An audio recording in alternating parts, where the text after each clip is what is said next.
একটা কাঁচা আলু দিয়ে যদি সন্ধেবেলায় এত সুন্দর একটা টেস্টি খাবার হয়, চপ সিঙ্গারা ভুলে যাবেন, কথা দিলাম। একটা কাঁচা আলু একবার বানিয়ে খেয়ে দেখুন। একটা কাঁচা আলু দিয়ে আমি 8খানা বল বানিয়ে নিয়েছি, আমার 4টে, আমার ছেলের 4টে। খেয়ে একদম মন প্রাণ সব একদম জুড়িয়ে গেল। একটা কাঁচা আলু আমি কুচি কুচি করে একদম কেটে নিয়েছি, ভালো করে জলে ধুয়ে চিপে একদম জল আমি বের করে ফেলেছি। জল বের করে এবার একটা বাটির মধ্যে নিয়ে নিয়েছি। এইবার এখানে একটা পেঁয়াজ আমি কুচি কুচি করে কেটে সেটাও আমি আলুর মধ্যে দিয়ে দিচ্ছি। আলুর মধ্যে দেওয়ার পরে এখানে দিচ্ছি সামান্য পরিমাণ একটু রসুন বাটা, আর দিচ্ছি সামান্য পরিমাণ আদা বাটা। এটা ঠিক বাটিনি, আমি এটাও কুচি কুচি করেই কেটে নিয়েছি। আর দিচ্ছি স্বাদ মতন কাঁচা লঙ্কা। কাঁচা লঙ্কাটা দিয়ে আমি দিয়ে দিচ্ছি একটু হলুদ গুঁড়ো, তারপরে দিয়ে দিচ্ছি একটু ধনে গুঁড়ো, তারপরে দিয়ে দিচ্ছি একটু গোলমরিচ গুঁড়ো। এইবার আমি দিচ্ছি এখানে একটু জিরে গুঁড়ো। আচ্ছা, জিরে গুঁড়োটা দেওয়ার পরে এখানে দিচ্ছি স্বাদ মতন লবণ।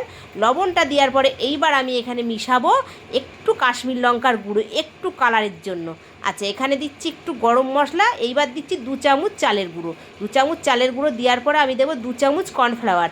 এইবার কিন্তু আমি জল টল এখানে কিচ্ছু মেশাবো না, হাতে যত জোর আছে কচলে কচলে মেখে নেবো। তার আগে আমি একটুখানি সামান্য চিনি দিয়েছি।